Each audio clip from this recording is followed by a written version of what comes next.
예, 민수기 31장 21절로 54절 좀 길죠? 길은데 내용이 사실은 뭐 그렇게 긴 건 아니에요. 내용 자체는 그렇게 많지 않습니다. 문장이 구절이 많은 거지. 탈취물, 노략물을 분배하는 과정입니다. 하나님께서 이 전쟁에서 승리한 그 노략해온 노략물을 어떻게 분배할 것인가, 이 분배에 관한 법을 주었습니다. 보통 이런 거 분배할 때 트러블 많이 생기죠. 누가 더 갔느냐, 누가 공로를 더 많이 세웠느냐, 저 사람 싸우지도 않았는데 다 갔는다, 뭐, 또 지휘부들, 지들 다 독식했다, 뒤로 빼돌렸다, 그러고 뭐 그러겠잖아요. 그래서 인간은 항상 아무리 공평하게 한다 해도 안 믿어주죠, 아무도. 그래서 하나님께서 이 법을 딱 정해주신 거예요. 어떻게 나누라, 이렇게. 나누는 거는 뭐, 이 부모 형제지간에도 뭐 잘못 나누면 끝장나요. 그래서 나누는 문제는 언제나 중요합니다. 주님께서 나누는 법을 딱 말씀해 주셨는데, 노략물을 나누는 법, 오늘 이겁니다. 노략물. 한마디로 하면 이제, 전리품을 나누는 법이죠. 전리품, 전쟁에서 승리한 전리품 탈취물, 그 노략물을 나누는 법입니다. 민수기 31장 27절입니다. 같이 읽습니다. 31장 27절 같이 읽습니다. 그 탈취한 것을 둘로 나누어 전쟁에 나가 싸움을 했던 자들에게 주고 또 온 회중에게 주며, 이제 탈취물을 일단 하프로 나누라는 거예요. 5대5로. 5대로 나눠서 전쟁 참전 용사들한테 반을 주고 전쟁에 나가지 않았던 회중들에게 반을 주고, 예, 이렇게 일단 나누라는 겁니다. 그다음에 그래서 받은 사람들은 이제 또 그것을 죽게 어떻게 제사장들은 얼마를 주고 또 레이지파에게는 얼마를 주고, 뭐 이런 게 지금 오늘 내용입니다. 오늘 공부할 본문은 전쟁에서 승리하고 돌아온 군인들이 취한 노략물, 탈취물, 또 전리품을 어떻게 나눌 것인가. 요즘 말로 하면 논공행상입니다. 논공행상을 어떻게 할 것인가. 이렇게 그게 주제인데, 전쟁에 나간 군인들의 노략물은 전쟁에 참여하지 않는 회중들에게도 줍니다. 시편 68편 12절에 군대들의 왕들이 재빨리 도망하니 집에 머물던 여자도 노략물을 나누었도다. 그 집에 머물던 여자들도 노략물 얻었도다. 나누었도다. 그러니까 집에 전쟁 참여 안 하고 집에 있던 안낙네들도 이스라엘이 승리하면 뭘 얻는 거예요? 노략물 얻는 거예요. 그러니까 전쟁 나면 무조건 승리해야죠. 승리에 얻는 게 있는 거죠. 승리해야지. 아니면 뭐 우린 전쟁을 반대한다 그러고 뭐 평화를 원한다, 뭐 아무리 좋은 전쟁도 나쁜 평화만도 못하다 그러고 이러면 또 골 아프잖아요. 이게 골고루 나누어지면 그런 거 없어요. 골고루 나누어지면 뭐 그런 거 없지. 집에 있는 여자들도 승리의 노략물 취했습니다. 전쟁은 주께 속한 것이고 승리를 주신 분 주 하나님이시기 때문입니다. 노략물은 군대로 개수되지 않았던 제사장들에게 줍니다. 레위 사람들에도 줍니다. 그리고 그들이 각자 얻은 것들에 대해서는 주께 드려야 됩니다. 공물이라고 해요. 공물. 주께 드리는 공물, 봉헌물 뭐 이럽니다. 보통 승리의 노략물을 나누면 뭐 서로 많이 갖겠다고 다툼과 싸움과 불평이 일어나기 마련입니다. 사람들에게 자율적으로 나누도록 하면 누구의 공로가 더 큰 걸 따지고, 모세가 정해지면 또 모세한테 불평하고 뒤에서 또 뒷담화하고 뭐 그렇겠죠. 모세도 노역이지 뭐 이제 죽을 때 다 되어서 왜 저러냐 그러고 뭐 이거 하면 이제 말도 못 시끄러워서 뭐 안 돼. 그렇다고 몽땅 안 나누고 전부 다 주의 성전 보고를 해버리면 그것도 뭐 난리가 나는 거. 이래서 저래서 뭐 이건 뭐 큰 문제가 터지는 그런 거예요. 모세나 엘라살이 노략물 나눠준다 해도 불평불만 세력이 생길 것은 자명한 일입니다. 그리고 이것이 오히려 이스라엘 내에 내분을 일으키고 분열을 일으킨다고, 이런 문제가. 자식들 형제지간이라 해도 몫을 나눌 때면 피 터지게 싸우는 일은 허다합니다. 유산 상속 아니면 뭐 증여 문제 앞에서 형제를 발휘하는 사람들은 거의 없습니다. 거의 없어요. 그래서 필요한 게 뭐죠? 나라에서 법을 정해준 거예요. 상속법, 이렇게. 그 상속법을 딱 정해주고 몇 대 몇으로 나누라, 이렇게. 예전에는 1.5대 1대 1대1, 부인은 1.5, 자식은 1 나누었는데, 얼마 전에 한국 민법이 바뀌어서 일단 하프를 부인한테 주고 나머지 하프만 1.5대 1대 1대1 나눠요. 그러니까 지금은 이제 배우자한테 상당히 많이 이제 뭐 거의 엄청나게 주게 이제 민법이 바뀐 거죠. 옛날에는 이거 가지고 엄마하고 자식도 싸움 붙어요. 엄마가 뭐 한 게 있다고 1.5건 잡고, 그 사실 엄마 재산인데, 그죠? 이게 뭐 나누는 문제라는 게 이래요. 형제지간 싸우는 거 뭐 말도 못 하는 거고, 뭐 나누는 게. 그래서 필요한 게 법이라고. 법으로 해도 문제 터지는 게 사람. 일반적으로 이스라엘은 몫을 나눌 때 제비뽑기를 했습니다. 그러나 승리의 노략물을 취하는 일은 주께서 친히 법을 제정해 주셨습니다. 승리의 노략물은 주의 법에 따라 나누라는 것인데 이는 주께서 보상의 주 하나님이라는 걸 보여줍니다. 하나님은 그리스도의 군사들에게 승리를 주실 뿐 아니라 승리에 따른 보상을 주십니다.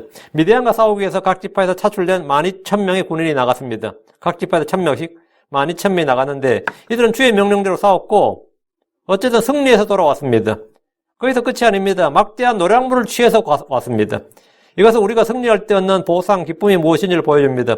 주께서 골로새 3장 24절에 너희가 상속유업의 보상을 주에게 받을 줄 아나니 너희는 주 그리스도를 섬기느니라. 너희가 상속유업의 보상을 주에게서 받을 줄 아나니 우리 주님으로부터 상속유업의 보상을 받는 줄 안다고요. 계시록 20장 12절에 보라 내가 속히 오리니 내가 줄 보상이 내게 있어 각 사람에게 그의 행위에 따라 주리라. 하나님께 가는 자는 반드시 그분께서 계시는 것과 또 그분께서 부지런히 자신을 찾는 자들에게 보상해 주심을 믿어야 됩니다. 구약의 사건들은 우리에게 교훈과 배움을 줍니다. 우리가 민수를 공부하는 것은 우리가 지금 율법 아래 있기 때문이 아닙니다. 우리가 율법을 잘 지키기 위해서 아니에요. 율법이 주는 경고와 교훈과 배움과 본보기들 때문입니다. 자, 본문을 보겠습니다. 21절 제사장 엘르아살이 싸움에 나갔던 군사들에게 이르되 주께서 모세에게 명령하신 법의 규례가 이러하니라. 지금 이거는 이미 성문법이 있다 이 말이에요. 제사장 엘르아살이 싸움에 나갔던 군사들이 이다. 보통 같으면 모세가 군사들이 이래 되죠. 근데 지금은 모세가 군사들이 말한 게 아니라 이미 성문법이 있기 때문에 제사장 엘르아살이 선포를 하는 거예요. 지금 모세가 말할 필요가 없어요. 이미 법이 있기 때문에 제사장 엘르아살이 싸움에 나갔던 군사들이 이르되 주께서 모세에게 명령하신 법의 규례가 이러하니라. 율법은 이러하다 이거예요. 미디안과의 전쟁에서 대승하고 많은 노략물을 들고 돌아온 군사들에게 모세는 그들의 어린 것들과 여자들을 살려둔 것을 엄히 책망을 했습니다. 모세는 남자는 모두 죽이고 여자는 남자를 알지 못하는 어린 것들 위해 모두 죽이겠습니다. 그리고 전쟁에서 돌아온 군인들과 노략물 취해온 포로들을 일주일간 회중들로부터 분리하도록 했습니다. 제사장 엘르아살은 싸움에 나갔던 군사들에게 주의 명령을 전했습니다. 21절에 주께서 모세에게 명령하신 법의 규례가 이러하니라. 엘르아살은 전쟁에서 취한 노략물에 관한 법을 선포했습니다. 이 법은 주께서 모세에게 명령하신 것입니다. 엘르아살은 대제사장으로서 군인들에게 주의 법을 선포하고 명령함으로 백성들이 죄를 짓지 않도록 해야 됩니다. 이 일도 모세가 직접 명령할 수 있지만 이미 주의 법이 있기 때문에 그것을 적용하고 순종하는 일은 제사장들이나 통치자들이 해야 될 일입니다. 주께서 모세에게 명령하신 법의 규례, 이건 이제 흔히 모세 율법이라고 그러고 이건 주의 법입니다. 22절 3절 오직 금, 은, 노, 쇠, 주석, 납 등 불에 견딜 만한 것은 금속 물질 말이에요. 이거는 다 불을 통과하게 하라. 그리하면 그것이 정결하게 되리라. 그럼에도 불구하고 거룩히 구별하는 물로 그것을 깨끗하게 할 것이요 불에 견디지 못하는 불을 통과할 수 없는 것들은 물을 통과하게 할지니라. 노략물로 취한 물건들을 그냥 가지는 것이 아니라 정결하게 하고 깨끗이 한 후에 소유할 수 있습니다. 때로 탐욕에 눈멀게 되면 그것이 어떤 물건인지 개의치 않고 소유하려고 합니다. 불법의 물건이나 사악한 이익이나 부정한 물건을 탐내어 취하면 득보다 실이 많습니다. 아무리 크고 귀한 금은 보화라도 주께서 저주하신 물건이라면 우리는 그것을 취하는 것보다 버리는 것이 낫습니다. 주께서 복 주신 것이라면 하잘것없는 것이라도 귀하게 여겨야 마땅합니다. 사람이 부정한 물건을 취하면 그것은 행개했다 싶어도 사실은 자신이 부정하게 되고 죄를 지게 됩니다. 주께서 승리로 취한 노략물을 정결하게 하라고 하셨습니다. 노략물이라는 것이 사실 누군가의 것을 빼앗은 겁니다. 특히 전쟁에서 노략물이라는 것은 죽이고 빼앗은 겁니다. 죽이고 빼앗은 거예요. 빌린 것도 아니고 은혜의 선물도 아니고 정당한 대가를 지불하고 산 것도 아닙니다. 이런 물건은 물론 뺏은 놈이 임자라고 생각이 깊지만 그런 물건을 그냥 취하면 안 되고 정결하게 하고 깨끗하게 한 후에 주의 법대로 소유해야 됩니다. 주의 법대로 소유돼요. 노략물로 취한 금은, 노쇠, 조석, 납과 같은 금속성 물질은 불을 통과하면 정결하게 됩니다. 여기서 불을 통과한다 이 말은 제단의 불을 통과하는 건데 주의 불을 통과하는 겁니다.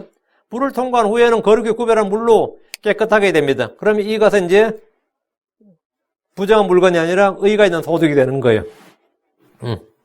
그 불에 태울 수 없는 노략물들은 거룩하게 하는 물을 통과하도록 했습니다. 이렇게 함으로써 이스라엘은 이방인들에게서 노략물로 취한 그 탈취물들을 자기 소유로 취할 수 있습니다.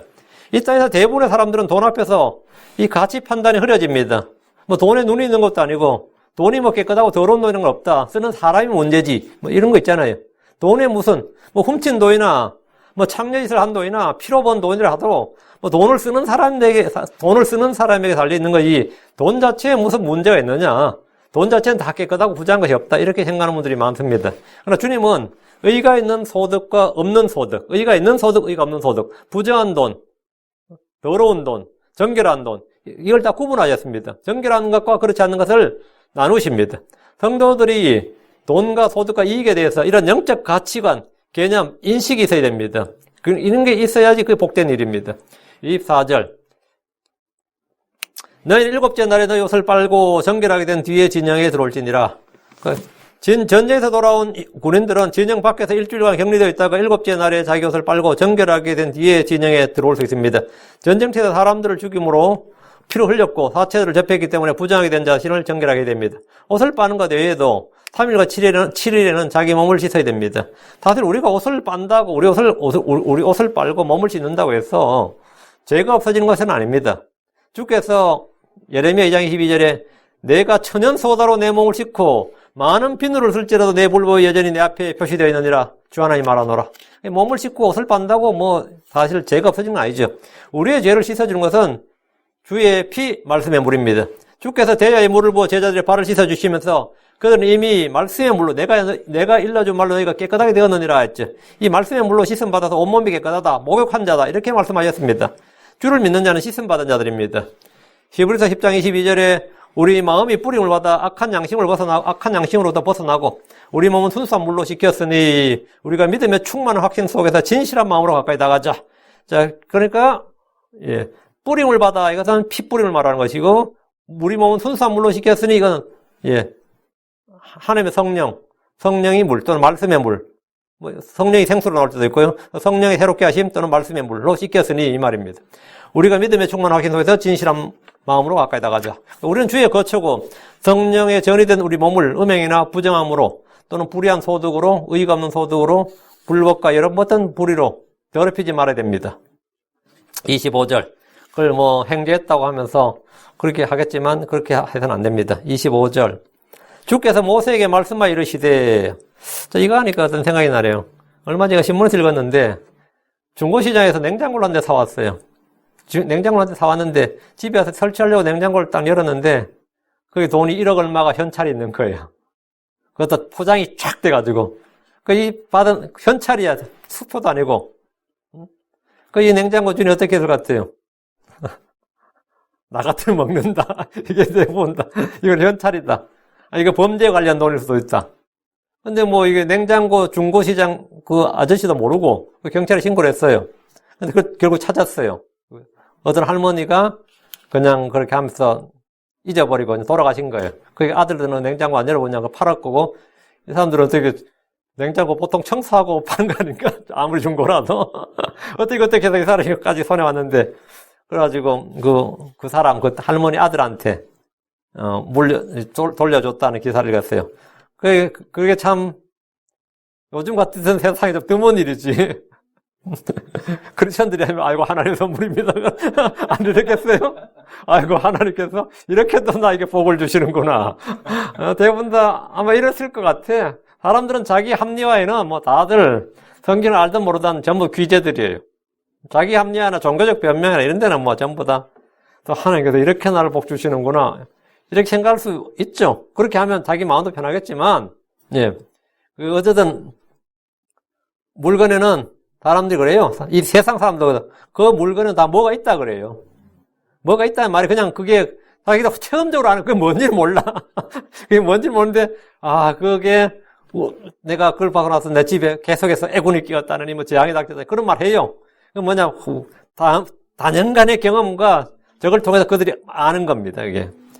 그래서 우리가 의가 있는 소득을 추구해야 된다는 것은 늘 이야기를 하는데, 이런 부분에서 좀 우리가 인식이 좀 있어야 됩니다. 크리스천들은 특히 이런 감각이 좀 있어야 돼요. 25절. 주께서 모세에게 말씀하여 이르시되, 그 25절부터는 이제 모세에게, 엘라살이 이제 이 진영에서 돌아온 사람들 일주일간 분리하고, 이건 이미 레위기에서 다 나왔던 이야기예요. 민수기 앞에서 나왔고, 일주일간 분리하고, 이러니까 엘라살이 이미 말한 거고, 이 25절부터는 이제 새로운 규례입니다. 25절부터는 노량물 나눈 것에 대한 주의 법이니까 이제 주께서 모세에게 말씀하신 겁니다. 주께서 모세에게 군인들이 취해온 노량물을 어떻게 분배해야 되는지를 그 법을 모세에게 말씀해 주셨습니다. 노량물, 탈취물, 상속물은 일부가 독차지하는 것이 아니라 주의 법대로 분별해야 됩니다. 그들이 모두 주의 상속 백성이기 때문입니다. 주께서 모두에게 가나안 땅을 나누어 주셨고 모두에게 집을 주셨고 모두에게 우물을 주셨습니다. 주께서 승리의 노량물을 모두가 함께 나누도록 하셨습니다. 26절 싸우지도 않은 사람한테 왜 나눠주냐 그런 말은 안 된다 이거죠. 전쟁이 터지면 온 국가의 힘이 집중되고 후방에서는 계속해서 보급품을 해야 되고 기도해야 되고 온 국민이 싸운 것이지 결코 군인들만 싸운 거 아니다 이거예요. 26절 너와 제사장 엘라살과 회중의 우두머리 아버지들은 빼앗아 탈취한 것 즉 사람과 짐승의 총수를 조사하고 일단 노량물이 얼마나 되는지 조사를 이제 나누려면 주께서 모세와 제사장 엘라살 그리고 회중의 우두머리 아버지들에게 노량물의 총수를 조사하라고 하셨습니다. 이 셋이 하는 거예요. 모세, 엘라살 대제사장이죠. 그다음 회중의 우두머리. 회중의 우두머리 하면 12지파의 우두머리 하면 12명이가 모든 거는 공정하게 투명하게 하는 거죠. 투명하게. 주께서 모세와 제사장 엘라살 그리고 회중의 우두머리 아버지들에게 노량물의 총수를 조사하라고 하셨습니다. 그래서 회계복을 아주 철저하게 하는 겁니다. 미디안의 5 왕들과 그 도시들에서 빼앗아 탈취한 것을 전부 세보라는 겁니다. 나누려면 몫을 정확히 알아야 되고 또 사람도 어린 여자들 안 죽였잖아요. 사람들도 수를 세고 짐승의 총수를 세고 양과 소와 나귀 다 세고요. 여기서 사람은 죽임을 당하지 않는 어린 미디안 여자들입니다. 처녀들이죠. 27절 그 탈취한 것을 둘로 나누어 전쟁에 나가 싸움을 했던 자들에게 주고 또 회중에게 주며 총수를 센 후에는 반을 딱 잘라요. 노량물 둘로 나눕니다. 전쟁에 나가 싸움을 했던 자들에게 반을 주고 온 회중에게 반을 줍니다. 전쟁에 나간 사람들은 12,000명이에요. 그 회중은 지금 한 62만 명 되잖아요. 이 센 사람만 여자들 빼고 애들 빼고 20세 이상만 62만 명 정도 되는데 12,000명만 나갔단 말이죠. 그러니까 나머지 60만 8천 명에게 뭐라고요? 나머지 나누는 거예요. 그 12,000명이 반을 갖고 이들이 노량물의 반을 차지한 것은 전쟁에 나간 사람들의 수고와 공로를 충분히 보상해 주시는 겁니다. 직접 전쟁터에 나가서 싸웠으니까. 이는 오늘날 공정이나 평등을 외치며 모두가 똑같이 나누어야 한다는 공산주의나 사회주의 사상을 단호히 배격합니다. 하나님은 일한 대로, 수고한 대로, 그가 희생한 만큼 거기에 대한 충분한 대가를 주시는 거예요. 충분하게. 똑같이 나누자가 아니라 주님 일한 자가 자기 삭을 받는 것, 자기 몫을 받는 것이 마땅하다고 하셨습니다. 각지파별로 보자면 전쟁에 나간 명사 각지파별 1,000명이란 말이죠. 1,000명의 군인이 반을 갖고 나머지가 회중이 반을 갖는 그런 겁니다. 몇만 명 회중이 반을 갖는 겁니다. 에브라임 지파 같으면 한 3만 몇 명 됐죠. 3만 몇천 명 됐단 말이죠. 유다 지파 6만 명이 넘고 그잖아요. 1,000명이 반을 갖고 나머지 반을 갖는 식이란 말이죠. 그럼 이것이 불공평하고 불공정한 겁니까? 아닙니다. 일한 자가 일한 만큼 받고 이들을 돕고 후원한 이들을 외면하지 않고 거기에 따라 삭슬 주는 것이 정당한 일입니다. 이 법은 후로 전쟁에서 승리할 때마다 노량물을 나누는 법이 되었습니다. 그래야 전쟁 나갈 때 자원할 사람들이 나오는 거죠. 그리고 용감하게 싸워야 리스크가 클 만큼 리턴도 커야지. 엄청나게 하이 리스크를 했는데 리턴 돌아오는 건 조금밖에 안 나. 그럼 누가 나와 싸워요? 다 빠지려고 그러지. 똑같이 나눌 것 같으면. 그럼 말이 안 됩니다. 언제나 일한 만큼 삭슬 지불하는 것이 정상입니다. 물론 신약에서는 포도원은 어때요? 늦게 들어간 사람하고 똑같이 들어간 사람이 똑같이 받죠. 그때는 완전히, 이건 완전히 또 다른 이야기예요. 그 설교하려면.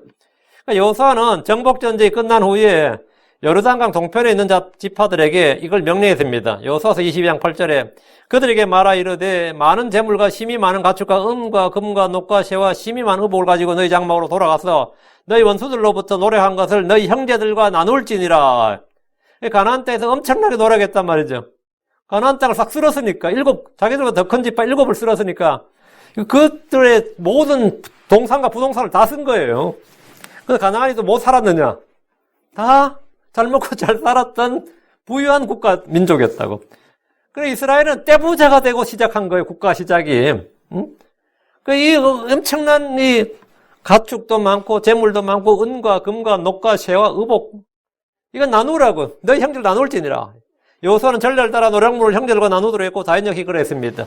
사무엘상 30장 24-25절에 이 일에서 누가 너희 말에 귀를 기울이겠느냐 오직 싸우러 내려가는 자의 몫이 물건 옆에 모으는 자의 몫과 같을 것이요 그들이 똑같이 나눌 것이니라. 하프로 나누라 이거예요. 하고 그날부터 그가 그것을 이스라엘을 위해 법궤와 규례로 삼았더니 그것이 이날까지 그리 되니라. 전쟁에 나간 군사 몇 명인지 모르지만 그들이 반, 나머지가 반. 이게 이제 이스라엘의 뭐가 됐다고? 규례가 됐다. 법규와 규례로 삼았다 했는데 이미 민수기에서 이미 모세를 통해서 정해진 겁니다. 전쟁은 전쟁터에서 나가 싸운 사람들만 고생한 것이 아닙니다. 회중들 역시 전쟁이 끝날 때까지 전시체제를 유지해야 되고 막대한 세금으로 전쟁을 지원합니다. 후방에서는 군비를 조달해야 되고 전쟁에 필요한 보급품을 계속 지원해야 됩니다. 그래서 노량물을 함께 나누라는 것입니다. 2차 세계대전 미국이 세금이 얼마인지 아시죠? 75%였어요. 그러다 nakba 전쟁 심하게 날 때는 90%까지, 기업은 90%까지 세금을 매겼습니다. 전 시에는 군인들만 전쟁하는 거 아닙니다. 온 국민이 전쟁하는 거지. 28절입니다. 싸움에 나갔던 군사들로부터 사람이나 소나 낙이나 양떼 500혼 중 한 혼을 취하여 주께 공물을 드리라. 이제 공물로 드릴 양을 딱 정해져 있었습니다. 전쟁에 참여한 군인들과 해중들이 절반씩 노량물을 나눈 후에 싸움을 나갔던 군사들로부터 주께 공물을 드리도록 했는데 주께서는 11조를 드리라. 이렇게 10분의 1을 드린 게 아니라 노량물을 500분의 1을 취해서 주께 공물로 드리라는 겁니다. 500분의 1이라면 정말 뭐 얼마 안 되죠. 이건 진짜 얼마 안 되는 거죠. 하나님은 최소의 액수를 공물로 드리도록 규정했는데 거의 형식적인 수준입니다. 하나님께서 군사들에게 주께 공물로 너희 노량물을 주께 너희가 받은 노량물에서 주께 공물로 드리는 것은 이 전쟁에 승리를 주신 분이 주 하나님 힘을 기억하고 감사한 겁니다. 승리는 나의 지혜나 힘으로 주어진 것이 아니라 주의 도우심과 은혜로 주어진 겁니다. 그들은 믿음에 순종한 것이 전부입니다. 주께서 500분의 1을 공물로 드린 것은 승리를 주신 주께서 주께 감사의 표현이며 주께 영광을 돌린다는 신앙 고백의 행위입니다. 우리가 어떤 일에서 승리하고 수익을 얻을 때 기쁨이 있습니다. 생각지 못한 큰 승리나 많은 수익을 얻을 때는 성공했다는 기쁨이 굉장히 큽니다. 그런 때 우리는 이 승리를 주신 하나님께 감사해야 됩니다. 헌물은 주께서 내게 주신 것을 기억하고 그 일부를 주께 돌려드린 것입니다. 29절. 또 그들이 얻은 절반에서 그것을 취하여 주의 거제 헌물로 제사장 엘라살에게 주라. 전쟁 때 나갔던 군인들이 얻은 절반의 노량물에서 500분의 1을 취해서 주의 거제 헌물로 제사장 엘라살에 주라는 겁니다. 거제 헌물로 드리라는 말은 이 헌물이 아론과 그의 아들들, 제사장들의 몫이 된다 이 말입니다. 왜냐하면 거제 헌물을 드린 다음에 제사장 몫이에요. 출애굽기 29장 28절에 그것은 거제 헌물이 보러 영원한 법궤에 따라 이스라엘 자손에게서 취하여 아론과 그의 아들들의 것이 되게 할지니라. 이 말은 아론과 그의 아들들의 것이 되게 할지니라. 이 말, 제사장들의 몫이 될지니라 이 말이. 그러니까 주께서는 레위 자손들에게 상속제사를 주지 않는 대신에 거제 헌물과 11조를 그들의 상속물로 삼도록 하셨습니다. 거제 헌물로 주께 드려진 후에 그것이 다시 제사장의 몫이 됩니다. 성도들은 제사장의 헌물을 준 것이 아니라 그들은 주께 헌물을 드렸고 주께서는 그것을 제사장들에게 준 겁니다. 오늘날 성도들이 연보나 헌금할 때 그 원리도 똑같습니다. 모든 성도들은 주께 자원해서 자기 마음에 정한 대로 즐겁게 감사함물을 드린 겁니다. 주께 드린 겁니다. 목회자들은 성도들의 돈을 받는 것이 아니고 주께서 주시는 걸 받는 겁니다. 이 원리를 이해하지 못한 이들 중에는 이 자기들이 목살 먹여 살린다고 막 주장하는 성도들이 굉장히 많습니다. 내가 이렇게 헌금하면 다 이게 목살 먹여 살리는 거야 이렇게. 그래가지고 뭐 예를 들어서 목사가 비싼 시계라도 하나 찼다든지 목사 마누라가 비싼 백이라 하면 야, 다 우리가 낸 헌금으로 이러면서 막 시험 들고 말이죠. 야, 우린 진짜 마트에 가서 진짜 1불 10불도 막 덜덜 떠는데 목사 마누라는 가방을 했다느니 머리를 했다느니 이러면 그 시끄러운 거 많거든요.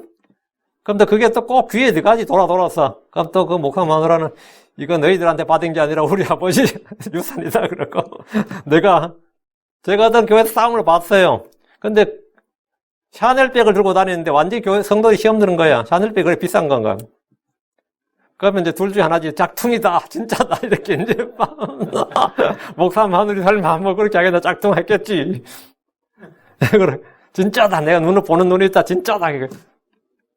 근데 그 분이 의사예요. 그 사모가 의사라고. 샤넬아 이러지 뭘 해도 상관없는 사람이야. 그런데도 막 그 난리를 치는 거예요. 응? 이게 죽게 드린다 생각하는 게 아닌 거죠. 그런 사람들 헌금한 거는 죽게 드린 게 아닙니다. 그건 뭐냐? 교회 도네이션 한 거예요. 근데 도네이션 하는 게 아까운 거지. 그건 도네이션 한 거라고. 그 사람 죽게 하나도 드린 게 없어요. 우리는 헌물을 죽게 드려야 됩니다. 죽게. 우리는 구약에서 우리가 율법을 배우는 게 아닙니다. 구약에서 훈계와 배움을 얻는 겁니다. 이건 아주 중요한 원리예요. 그래서 뭐 말 같다는 소리 많이 되는데 그런 말 같다는 소리 하는 건 그건 전부 다 자기 죄를 자기가 먹고 마시는 겁니다. 28절 다시 28절에서 소나 나귀나 양떼 중에서 주에서 일부를 드린 것은 간단합니다. 그런데 포로로 사로잡은 사람에 대해서도 500분의 1을 드리란 거예요. 사람을 거제물로 죽게 드린 것은 레위 자손을 주 앞에 드린 것과 동일합니다. 민수기 8장 11절에 그리고 아론이 레위 사람들을 이스라엘 자손의 헌물로 주 앞에 드릴지니 이것은 그들이 주를 위해 섬긴 일을 지평하게 하렵니다. 레위 사람들, 이스라엘은 레위 사람들을 물론 주께 헌물로 드렸다고요. 레위 사람들을. 그러니까 민수기 8장 13절에도 레위 사람들을 아론과 그의 아들들 앞에 세워 주께 헌물로 드릴지니라. 레위 사람들을 주께 헌물로 드렸다. 사람 헌물로 드린 건 어떻게 하냐면 레위 사람들을 헌물로 주 앞에 드리면 그들은 숙소들의 머리에 안수하고 하나는 죄헌물로 하나는 번제물로 주께 레위 사람들 속죄합니다. 이것이 이스라엘이 레위 사람들을 드리는 그 주께 드리는 방법이었습니다. 포로들 중 일부를 그게 이제 500분의 1인데 0.002% 그런 이제 일부를 곡물로 이제 주께 드린다. 이 말은 그 몸값에 해당하는 속전을 드리거나 일을 하는 종들로 삼게 하는 겁니다. 30절. 또 너는 이스라엘 자손이 얻은 절반에서 사람이나 소나 나귀나 양떼나 온갖 종류의 짐승의 50분의 1을 몫을 취하여 주의 성막의 책물 맡은 레위 사람들이 줄지니라. 회중들은 많이 주죠. 500분의 1이 아니라 50분의 1이야. 이스라엘 회중이 얻은 절반의 노량물에서 50분의 1을 취해서 주의 성막의 책물 맡은 레위 사람들이 주라고 하셨습니다. 그 500분의 1을 드리라는 것은 일단 12,000명밖에 안 되는데 절반을 받았잖아요. 그게 많이 받은 거죠. 그죠? 당선 많이 받았기 때문에, 예, 많이 받은 것에 500분의 1이 적게 받은 사람들의 50분의 1보다 많아요, 실은. 양이. 그리고 받을 사람들이 사실은 죽게 드렸지만, 이제 그 제사장을, 아론과 그의 아들들은 수가 적다고요. 레위 사람은 수가 많고. 그래서 당연히 그 비율에 맞춰, 하나님께서 이걸 딱 조정을 한 게 아니라 비율에 맞춰준 거예요. 드리고 받는 걸 비율에 맞춰준 거죠. 이건 아주 합리적인 겁니다. 이스라엘 회중이 얻은 절반의 노량물에서 50분의 1을 취해서 주의 성막의 책물 맡을 레위 사람들이 주라고 하셨습니다. 회중들이 드리는 헌물의 양이 전쟁에 참여한 군인들이 내는 것보다 10배나 많습니다. 군인들이 죽게 드린 것은 아론과 그의 아들들 제사장들 위한 것이고 회중들이 드리는 것은 레위 사람들 위한 것이기 때문에 드린 양이 달랐습니다. 회중들이 얻은 노량물은 그들이 싸워서 얻은 것이 아니라 값없이 얻은 겁니다. 그럼에도 어떤 이들은 이것을 본래 자기 것이고 처음부터 자기의 몫이었던 것처럼 생각하고 주장합니다. 하나님 주신 것들을 하나님 뜻대로 사용하라고 하면 불만을 품고 또 불평하고 아까워하기도 합니다. 성경 말하기를 고린전서 4장 7절에 누가 너를 다른 사람과 구별되게 하느냐? 내가 가진 것 중에 받지 아니한 것이 무엇이냐? 이제 내가 그것을 받았을진데 어찌하여 그것을 받지 아니한 것이 자랑하느냐? 우리가 받은 것은 다 주께 받은 것이단 말이죠. 근데 주께 받은 것인데 주께 받지 않는 것처럼 생각하는 분들이 있단 말이에요. 그런 사람들은 드리는 게 아까워요, 항상. 항상 드리는 게 아까워. 우리가 주께 드린 것이나 형제들과 나누는 것이나 누군가를 섬기는 것은 주께 받은 것들로 하는 겁니다. 본래 우리가 가지고 태어난 게 아니에요. 주께 받은 것들로 하는 거지. 하나님 우리에게 주시지 않는 것이나 우리에게 없는 것을 드리라, 주라, 바치라고 요구하지 않습니다. 그런 명령은 없어요. 고린도후서 8장 12절에 먼저 자원하는 마음만 있으면 사람이 가진 것에 따라 주께서 그것을 받으실 것이요 그가 갖지 아니한 것은 받지 아니하시리라. 그가 갖지 않은 것은 주님도 받지 않는다고. 주님께서 드리라 바치라는 것은 주께서 준 거예요. 주님께서 주신 겁니다. 주께서 레위 사람들이 줄지니라 하신 것은 주의 이 말씀은 우리에게 배움과 훈계를 주고 경고와 본보게 됩니다. 주님은 레위 사람들이 어떻게 살아야 되는지 법으로 정해주셨는데 이는 신약에서 복음 전도자들이 어떻게 살아야 하는지도 정해주셨습니다. 복음 전도자들이 어떻게 살아야 되느냐? 고린도전서 9장 14절 이와 같이 주께서도 복음을 선포하는 자들이 복음으로 살 것을 정하셨느니라. 주님이 정하셨다잖아요. 이건 교회에서 정한 게 아닙니다. 복음 전도자들은 주께서 복음을 선포하는 자들은 복음으로 살 것을 정하셨느니라. 주님이 그렇게 정하셨다고요.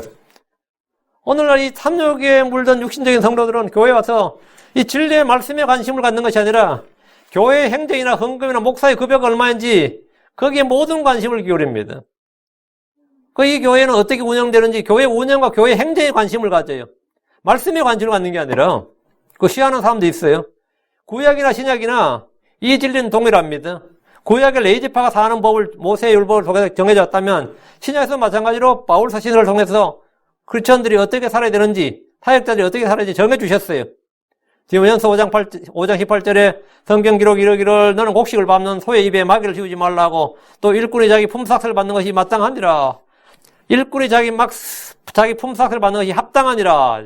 하나님은 회중들이 주께 받은 것들을 레위 사람들과 함께 나누도록 하셨습니다. 이는 신약에서 동일합니다.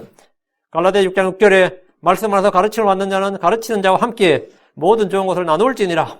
근데 뭐 이런 게 말씀이 눈에 안 들어온 사람, 귀에 안 들어온 사람들이 뭐 수두룩하죠. 왜 성경 안 읽으니까, 읽어도 뭐 안 믿어버리니까. 31절 모세와 제사장 엘르아살이 주께서 모세에게 명령하신 대로 행하니라. 모세 엘르아살은 아니 주께서 명령하신 대로 행했죠.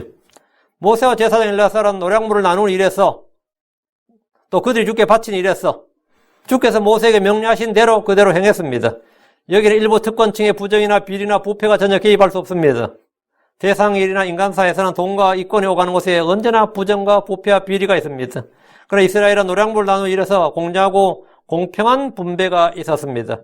모세와 엘르아살이 자기들의 욕심대로, 자기 생각대로, 자기 뜻대로 하지 않고 주께서 명령하신 대로 행했기 때문입니다. 육신의 모든 문제들, 사람들 간의 모든 문제는 마음속에 있는 정욕 때문에 일어납니다. 싸움과 다툼은 모두 우리 지체들 안에 있는 정욕으로 인한 겁니다. 이에 대한 해결책은 육신을 십자가에 못 박고 주께서 명령하신 대로, 주께서 말씀하신 대로 행하는 겁니다. 말씀으로 돌아가는 것이 유일한 해결책입니다. 주의 명령하신 대로 행하는 것, 그것이 성공입니다. 32절, 34절. 그 전리품과 군사들이 취한 탈취물 중 남은 것은 양이 67만 5천 마리요, 소가 7만 2천 마리요, 나이가 6만 1천 마리요. 32절부터 이스라엘이 노력한 전리품의 총수를 계수한 것을 기록하고 있습니다. 이스라엘이 12,000명의 군대를 보내서 얻은 노량물의 수가 엄청납니다. 양이 67만 5천 마리, 소가 7만 2천 마리, 나이가 6만 1천 마리. 진짜 경제 부흥이 일어나는 거지, 이 정도면. 이게 어느 정도냐, 이렇게 하면 여러분 감이 잘 안 잡힐 것 같은데, 참전 군사들은, 한 사람당 양을 30마리씩 가질 수 있는 거예요. 그렇죠. 그 약 28마리 약간 넘게. 그리고 20세 이상으로 계수된 성인의 수가 60만 1,730명이거든요. 이 민수기에 계수된 성인 수보다 양의 수가 더 많아요. 그러니까 전 국민에게 뭐가 양 한 마리씩, 지금 재난지원금이 아니라 전리품이 돌아간 거예요. 그 정도의 노량물이라고. 그럼 거기다가 소와 나귀가 있어요. 거기다가 또 뭐가 있어? 사람까지 있어. 엄청난 겁니다.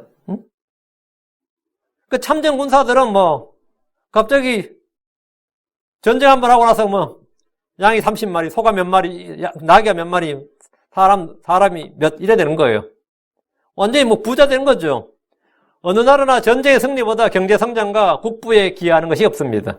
35절. 또 남자와 함께 눕지 아니하여 남자를 알지 아니한 여자가 모두 32,000명이더라. 포로 사로잡았던 사람들 중에 죽일 사람 다 죽이고 살려둔 사람들이 남자를 알지 아니한 여자들, 어린 여자들이죠. 이게 32,000명이었습니다. 32,000명이 포로를 32,000명을 잡았어요. 사실 엄청나게 더 잡았는데 남자 다 죽이고 또 남자를 알았던 여자들 신년 창년이라 다 죽이고 지금 어린 것들은 32,000명이에요. 12,000명이 가서 지금 포로를 대체 몇 명 잡아온 거야. 그렇죠? 이 정도 전쟁 포로면 이스라엘은 작은 한 개의 지파에 해당되는 수가 지금 전쟁 포로 온 거예요. 에브라임 지파가 32,500명이었거든요. 2차 인구조사에서. 그런데 포로가 몇 명? 32,000명이에요. 이제 엄청난 거죠.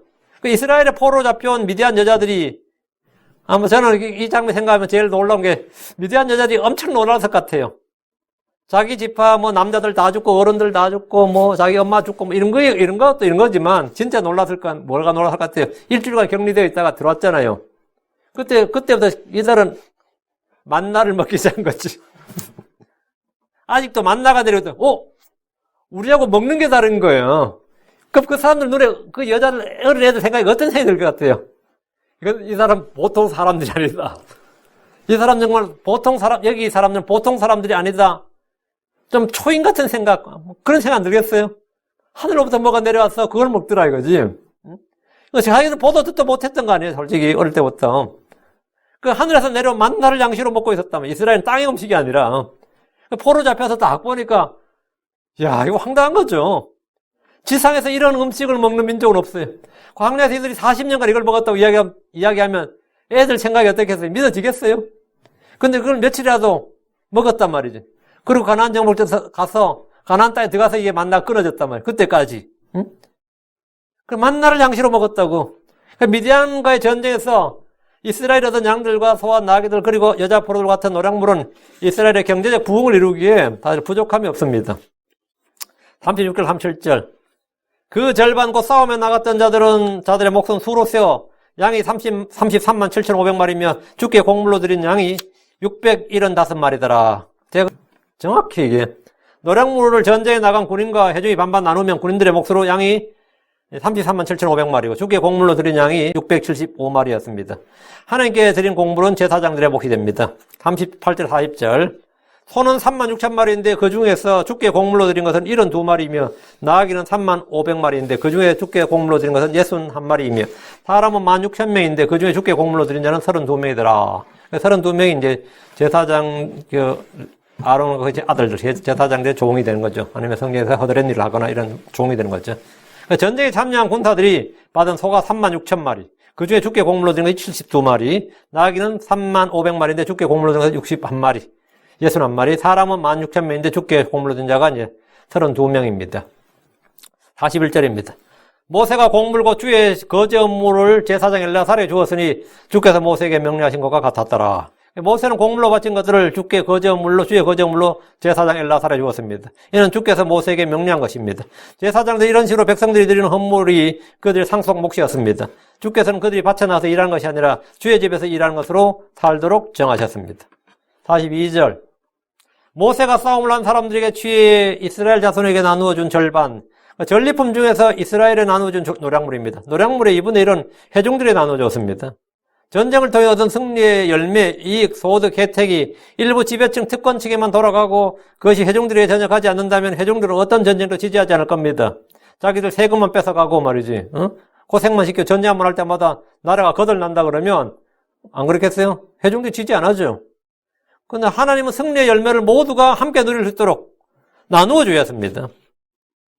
우리나라는 전쟁에서 승리해 본 적이 없는 그런 게 없잖아요. 물론 고구려 때 그런 거 빼고 말이죠. 근데 유일하게 전쟁 특수를 누린 적이 딱 한 번 있습니다. 그게 베트남전이었어요. 베트남전에서 한국은 경제가 벌떡 일어난 겁니다. 베트남전 참전하는 바람에 한국이 그때 한국이 이제 벌떡 일어났어요. 일본은 한국전쟁 때 벌떡 일어났고, 일본은. 미국은 벌떡 못 일어날까? 미국이 제일 어리석은 전쟁을 하는 거예요. 할 필요 없는 전쟁을 계속 하는 거죠, 미국이. 미국은 돈 쓰는 전쟁. 이 나라 완전히 확 일어났지. 이스라엘은 지금 가나안 정복전 하기도 전에 이 요르단 동편 땅 다 차지했죠. 하면 이미 부자가 된 거예요. 이미 부자가 됐고, 이제 또 강만 건너면 뭐가 되는 거죠? 그러니까 이스라엘을 처음 국가가 시작됐을 때 그들이 얼마나 부유했는지 알겠죠? 이스라엘은 가난한 자가 없었다, 이 말이에요, 한마디로. 이스라엘은 가난한 자가 없었어요. 그게 땅 없는 사람이 없었고, 집 없는 사람이 없었고, 전 국민이 자기 땅을 가지고 있고, 전 국민이, 자기 집을 가지고 있어요. 이런 세상은요, 세상 어디도 없었어요. 진짜 유토피아나 다름없어. 그리고 하나의 법을 가지고 있었단 말이지. 국가가 시작될 때부터. 진짜 엄청난 부유한 그런 저거였습니다. 하나님은 승리의 열매를 모두가 함께 나눌도록 골고루 나눠주셨어요. 이것은 곧 회중이 공동체고 하나의 힘을 피부로 체험하게 한 겁니다. 43절에서 46절 곧 이제 회중에게 속한 절반은 양이 33만 7,500마리요 소가 3만 6천 마리며 나이가 3만 500마리요 사람이 1만 6천 명이더라. 똑같죠. 반반 나눴으니까. 회중들에 나눠준 양은 전쟁에 나가 싸운 군인들이 받은 것과 같습니다. 회중에 속한 절반은 33만 7,500마리 양이 그리고 소가 3만 6천 마리, 나귀가 3만 500마리, 사람이 1만 6천 명입니다. 하나님은 전쟁에 나가지 않는 그들에게 절반의 노략물을 선물로 주셨습니다. 47절 이스라엘 자손이 얻은 그 절반에서 모세가 사람이나 짐승의 50분의 1을 몫을 취하여 주의 성막에 책물 맡은 레위 사람들이 주었으니 주께서 모세에게 명령하신 것 같았더라. 모세는 주의 명령대로 이스라엘 자손이 얻은 절반의 노략물 50분의 1, 0.02%를 취해서 주의 성막에 책물 맡은 레위 사람들에게 주었습니다. 승리의 노략물은 10분의 1이 아니라 50분의 1입니다. 주의 제사장들은 이미 참전 용사들이 500분의 1을 드렸고 회중들은 레위 사람들에게 줬습니다. 이 모든 문매는 주께서 그 액수를 정해주신 겁니다. 우리는 이 땅에서 행한 대로 저 하늘에서 받습니다. 주께서는 각 사람이 일한 대로, 수고한 대로 주십니다. 백성들이나 관리들이 노량물을 나누는 과정에서 아무런 분쟁이나 잡음이 없었던 것은 주께서 모든 일을 주관하셨기 때문입니다. 주께서 명령하신 대로, 말씀대로만 행하면 문제될 것이 없습니다. 48절입니다. 군대의 수천을 다스린 직무수행자들, 곧 천인대장들과 백인대장들이 모세에게 나와, 요즘은 장군급, 영광급이 나왔다 이 말입니다. 이 천인대장들과 백인대장들이 모세에게 나와서 이번 전쟁에서 사망자가 몇 명이고 부상자가 몇 명이고 실종자가 몇 명인데 뭐 이런 거, 이들의 그러면 사망자에게는 어떻게 보상하고 실종자는 어떻게 보상하고 그런 거 있죠. 부상당한 사람들은 우리가 어떻게 보상해야 되냐 이런 것도 있어야 될 거 아니에요. 그건 당연히 이제 한국 같은 보훈처라 그래가지고 이제 그런 걸 이제 보상해주는, 국가가 보상을 해줘야죠. 아니면 무슨 유공자 해가지고 해줘야 되는데, 당연히 이제 천인대장과 백인대장들이 이제 모세에 나서 전쟁 보고서를 작성하는 거예요. 우리가 12,000명이 나갔는데 돌아온 군인은 몇 명이고, 실종자가 몇 명이고, 부상자가 몇 명이고, 사망자가 몇 명입니다. 뭐 이렇게 이제 보고를 하려고 하는데, 그래, 아무리 대성을 거두어도 아굴의 피해자가 전혀 없는 건 없죠. 아무리 전쟁을 완전히 압승을 거두었다 하더라도 피해가 없을 수는 없어요. 이런 전쟁에서 돌아와서 인원 점검을 했고 모세에게 나와서 보고를 했습니다. 그 결과는 누구나 놀랄 수밖에 없는 것이었습니다. 저도 이 성경 읽을 때 이 장면에서 가장 놀랐던 기억이 있어요. 이 초신자 때 이 성경 읽는데 49절 보고 깜짝 놀랐어요. 모세에게 이르되 당신의 종들이 우리의 책무를 맡은 군사들의 총수를 조사한즉 우리 중에서 한 사람도 모자라지 아니하니, 이 말을 12,000명 나갔는데 12,000명이 그대로 생還했다는 거예요. 아무리 미디안이 형편없는 군대라 그렇잖아요. 낮과 곡괭이로 싸워도 한 명은 죽겠지. 근데 12,000명이 나가서 12,000명이 돌아온 거예요. 이게 말도 안 되는 거지. 그 천인대장들과 백인대장들이 이번 전쟁에서 나가도록 뽑힌 사람 인원 점검을 딱 했는데 군사의 총수를 하니까 우리 중에 한 사람도 모자란 11,999명도 아니더라 이거예요. 12,000명이더라 이거예요. 즉 한 명도 사망자가 없었다 이건 말입니다. 12,000명이 출전해서 12,000명 그대로 돌아왔다는 거예요. 이건 기적입니다. 그래서 성도들에게 이 일은 주께서 방패시고 보호자이심을 보여주는 증거입니다. 50절입니다. 그러므로 우리 각 사람이 얻은 금패 물고 사슬과 팔찌와 반지와 귀고리와 납작한 보석들을 주께서 이런 봉헌물로 우리 혼을 위해 주 앞에 속죄하려고 가져왔나이다. 이 천인대장과 백인대장은 자기들이 감동을 받은 거예요. 자기들이 생각해도 이 전쟁은 이건 자기들 잘해서 이긴 전쟁이 아니란 말이지. 자기들이 진짜 몇 명은 죽어도 할 말 없는 것이고 그걸 누가 비난할 사람도 없어요. 아직 몇 명 죽었다고. 한 1,000명 죽었다고 누가 뭐라 그래. 근데 이렇게 아무도 안 죽고 돌아왔는데 이건 하나님께서 우리를 다 살려주신 거란 말이에요. 천인대장과 백인대장들은 이 자기들을 보호해주신 하나님께 감사드리기 위해서 금패 물고 사슬과 팔자, 반자, 귀고리, 납작한 보석들 주께 드리는 봉헌물로 가져왔습니다. 여기서 그들이 하는 말이 우리의 혼을 위해 주 앞에서 속죄하려고 가져왔나이다. 사실 우리가 죽어도 할 말 없다고 죽었어도 피를 흘려도 그만인데 우리 지금 살아서 돌아왔단 말이지. 우리의 혼을 위해 주 앞에 속죄하려고 가져왔나이다 이 말. 속죄는 죽었어야 되는데 죽지 않고 왔다. 이게 속전이라 그러죠. 이스라엘의 장자들은 이집트 땅에서 죽었어야 되잖아요. 근데 안 죽었다고. 전부 다 첫 장자들에서 속전을 냈다고. 죽었어야 됐거나 생명 희생이 마땅했음에도 불구하고 하나님께서 우리를 당연히 살려주셨다. 아무 문제 없다. 이런 속죄하려고. 주 앞에서 속죄하려고 이 말은 우리가 죽었어야 되는데도 죽지 않고 이렇게 돌아왔다. 그래서 주님께서 우리를 위해서 우리를 전부 다 이렇게 해주셨는데, 이걸 가지고 뭐냐면 속죄한다 이렇게 했어요. 속죄한다는 말이 어떤 죄나 잘못이나 범죄나 불법을 저질렀기 때문에 속죄한다는 것이 아니라 이 전쟁터에서 죽을 수 있었음에도 주께서 우리에게 생명을 지켜주신 것에 대해서 이 생명의 속전을 드리겠다 이렇게 나온 겁니다. 이들은 이번 전쟁에서 주의 은혜와 보호하심 권능에 대해서 알고 깨달은 것이 많았기에 자연스럽게 감사 현물을 들고 나온 겁니다. 누구든지 주께서 나를 위해서 행하신 일을 알고 내 안에서 이루신 일을 깨닫게 되면 그는 감사 현물을 들고 주 앞에 나오지 않을 수 없습니다. 정말 누구든지 그래요.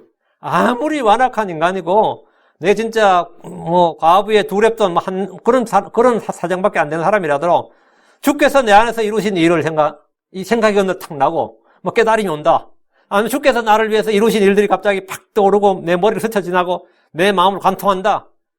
그러면 저절로 정말 주 앞에 감사와 찬양이 터져 나와요. 감사와 찬양 희생물이 저절로 나온다고. 그거 안 시켜도 누가 안 시켜도 돼. 그냥 나와요. 그런데 그게 안 되는 사람들은 그런 깨달음이나 은혜를 맛보지 못한 사람들이에요.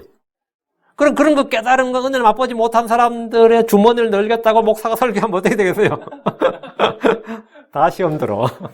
그리고 불평불만 터지고 목사 설교가 갑자기 변했다 그러고 뭐, 그 말도 안 돼. 그 지갑 열려고 하면 안 돼요. 마음의 깨달음이 있어야 되고, 마음의 은혜가 감동이 있어야 돼. 이 사람들이 수를 세었을 때 12,000명하고 딱 떨어졌을 때, 그 천인대장들과 백인대장들이 더 놀랐을 겁니다, 아마. 성경에는 나도 놀랐는데, 한 12,000명 나와서 12,000명이 돌아올 줄이야. 한 명이 안 죽었다고, 한 명이. 그리고 이렇게 많은 노량물을 취해서 돌아왔으니, 아유, 진짜 우리가 하나님의 명령에만 따라 행하면 죽을 일이 없겠구나. 그래서 우리가 우리의 혼을 위해서 앞으로도 우리가 이제 죽지 않고, 앞으로 전쟁 계속 해야 된단 말이지. 가나안 땅에서. 우리가 앞으로 죽지 않고, 주의 명령에 순종해서 사겠다. 이게 뭐냐? 속죄하려고, 그래서 주 앞에 속죄하려고 가져왔나이다. 우리 거님 주님께 다, 우리 목숨 주의 것입니다. 이 말이에요. 우리 것은 주의 것입니다. 이 이야기, 이걸 지금 표현하기 위해서 나왔다. 이 말이에요. 그래서 참된 경배란 게 뭐냐, 이거예요. 참된 경배란 것은 이 주 하나님을 인식하고, 그 주 하나님께서 살아계신 것, 그분의 존재, 그분을 인식하고, 그분이 나를 위해서 내 안에 행하신 일들을 내가 인식하고 깨달을 때 나오는 이 자연스러운 그 리액션, 그 자연스러운 반응이 경배예요. 그게 경배예요. 그 서원기도 했던 야곱이 그날 밤 꿈에 하나님께서 나타났대. 눈에서 딱 떴을 때 뭐가 깨달음이 왔죠. 아, 여기가 하나님의 집이구나. 근데 그걸 다 몰랐구나. 가서 베델이라고 그러잖아요. 그래서 바로 그 자리에서 뭐 일이 이루어지잖아요. 사람 누구나 다 마찬가지. 하나님을 깨닫고 하나님을 존재를 인식하고 내가 거기서 뭔가 할 때 내가 나타나는 반응이 있다고. 그때 반응이 제대로 안 나오면 그게 뭐냐? 반역이야.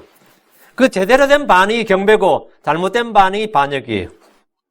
그래서 이 천인대장과 백인대장들은 자원에서 자발적으로 이미 자기들이 바칠 건 다 바쳤는데 그거 말고 금폐물을 들고 나온 겁니다. 자원에서 자발적으로 감사와 찬양 희생물을 들고 나온 거예요. 모세 앞으로. 51절 52절. 모세와 제사장 엘레아살이 그들에게 금 곧 모든 폐물을 취한 즉 천인대장과 백인대장들이 죽게 드린 헌물이 금이 모두 16,750세겔이더라. 엄청 드린 거예요. 장교들이 16,750세겔 엄청 드린 거예요. 모세와 제사장 엘레아살이 그들이 드린 봉헌물 곧 금 폐물을 다 취했는데 그들이 죽게 드린 헌물의 금이 모두 16,750세겔을 냈는데 이것은 성전에서 사용됩니다. 성전에서 이렇게 사용되는데 성전에 이제 이런 식으로 드려진 헌물들은 훗날 이스라엘 국가의 경제의 근간이 됩니다. 사사시대나 왕정시대의 성전은 이스라엘의 중앙은행 역할을 할 정도로 드려진 양이 많았습니다. 그래서 이 백성들이 하나님께 감사드려서 하니까 성전은 계속해서 금과 은이 막 쌓일 거 아니에요. 제사장들이 물론 거저물목하지만 이스라엘은 따로 은행업이 없거든요. 왜? 자기들끼리 이자를 주고받지 못하니까. 이스라엘의 이 백성들을 이렇게 지금 여기서부터 이미 이렇게 막 드리기 시작하면 하니까 나중에 성전 보고에 진짜 그분이 엄청 쌓였어요. 응? 근데 엄청 쌓였으면 이스라엘이 엄청난 부자이 되겠지만 이렇게 모인 성전 보고의 재물도 그들이 타락하고 배교하면 적들의 침략으로 몽땅 다 잃어버렸습니다. 심지어 성전 보고 있는 것만 잃어버린 게 아니라 나중에 빼앗길 대로 읽어보시면 알겠지만 솔로몬이 지은 성전에 벽에도 기둥에도 금칠을 했다고. 금으로 도구면 그것까지 벗겨내가지고 갖다 바쳤어야 돼요. 금방패를 다 갖다 바쳐야 되고 다 빼앗겨 몽땅 다 잃어버렸습니다. 성전의 재물 아무리 이렇게 쌓여온 거다. 하나님의 명령에 순종하면 뭐가 되는 거예요? 쌓이는 거예요. 얻는 거고 배교하면 적들의 침략으로 잃어버린 겁니다. 이번 미디안 전쟁에서는 그들이 승리의 노량을 얻었지만 그들이 주의 법을 버릴 때는 반대로 원수들에게 탈취물이 되었고 모아둔 재물은 다 빼앗겼고 백성들은 포로로 사로잡혀왔습니다. 승리자로 사는가 패배자로 사는가 주인으로 사는가 노예로 사는가 이것은 전적으로 누구를 선택하고 누구를 섬기느냐에 달려 있었습니다. 이스라엘은 주를 섬기고 살 때 복을 누리고 승리자요 정복자로 살았고 바알 섬길 때 패배자의 종으로 살았습니다. 이것은 우리도 마찬가지입니다. 53절 군사들이 각각 자기를 위하여 노력하였더라. 이 구절은 군인들이 각자 자기를 위해 노량물이 있다는 걸 보여줍니다. 이것은 전리품을 분배할 때 제외되었던 것으로 각 사람이 싸우면서 개인적으로 얻은 노량물입니다. 54절 모세와 제사장 엘라살이 천인대장들과 백인대장들에게서 금을 취하여 회중의 성막으로 가져와 주 앞에서 이스라엘 자손을 위한 기념물로 삼았더라. 모세와 제사장 엘라살을 천인대장들, 백인대장들의 엘라살이 천인대장들과 백인대장들에서 취한 금은 회중의 성막으로 가져왔는데 이들이 가져온 금은 승리의 노량물로 주 앞에서 이스라엘 자손을 위한 기념물이었다. 이스라엘 사람들은 성전 보고에 있는 금은 뭐라고요? 하나님이 주신 승리의 기념물이라고요. 따로 뭐 전쟁 기념비, 전쟁 기념공원, 뭐 전쟁 기념 뭐 조각상 안 세워도 돼. 성전에만 나오면 뭐가 오는 거예요? 뭐가 된 그들은 승리의 기념물을 보는 거예요. 이들은 전쟁 박물관을 만들어서 전리품을 전시한 것이 아니라 성막으로 가져와서 그것을 기념물로 삼았습니다. 성막으로 가져왔어. 그래서 그들이 언제나 주 앞에 오면 그들은 같이 뭘 보는 거예요? 승리의 기억. 승리로 말미암아 얻었던 기념물을 보게 되는 겁니다. 그러니까 주님만 섬기고 주 앞에서 우리가 살게 되면 우리는 언제나 저렇게 주 앞에 또 많은 승리의 기념물들을 또 드릴 수 있다는 거죠. 그래서 내가 주 앞에 더 많이 드리기 위해서는 뭐 해야 된다? 주의 말씀에 더 순종해야 된다. 그리고 주의 말씀대로 주의 명령에 따라 살아야 된다. 그것이 핵심이. 오늘은 노량물을 나누는 법에 대해서 했는데 노량물 얻은 이 12,000명의 이 참전용사, 참전군인들이 돌아와서 노량물 가져와서 백성들과 함께 나누고 또 레위 사람들, 제사장과 함께 나누는 장면입니다. 여기서 우리는 이제 교훈을 받는 거죠. 교훈과 훈계, 본보기, 배움을 얻는 겁니다. 우리 신약 성도들은 이 구약의 그림자들, 구약에 계시된 이걸 통해서 영적 생활의 삶의 원칙을 딱 배워서 그 원칙을 내가 마음에 딱 가지고 있으면 삶에서 이 갈등할 일이 별로 없어요. 갈등할 일이. 이게 안 되는 사람들은 그걸 참 갈등을 많이 해요. 뭐 하나 선을 행하려 해도 이거 해서 될까? 선을 행하는 일에도 주저해요. 악을 행하는 데만 주저하는 거 아닙니다. 사람들이 악을 행할 때만 이거 하면 안 되는데 하면서 주저하면서 막 기도하는 것 같죠. 선을 행하고 의를 행하는데도 많은 사람들이 주저합니다. 왜 그걸 못 해가지고 이거 손해가 되지 않을까? 이거 괜한 짓 하는 거 아닌가 싶어서 막 그래요. 왜? 원칙과 기준이 제대로 안 서 있기 때문에 그렇습니다. 하나님의 말씀을 통해서 우리가 원칙의 기준이 딱 내면에 세워져 있어야 됩니다. 그러면 거침없이 담대하게 양심에 거리낌 없이 기쁨으로 자원해서 감사함으로 막 할 수 있는 겁니다. 그래서 시간 낭비 아니에요. 섬기는 시간 낭비하지 않습니다. 그렇지 않은 사람들 언제나 고민과 갈등 중 맨날 하소요. 갈등 때리는데 갈등할 일이 없습니다. 기도하겠습니다.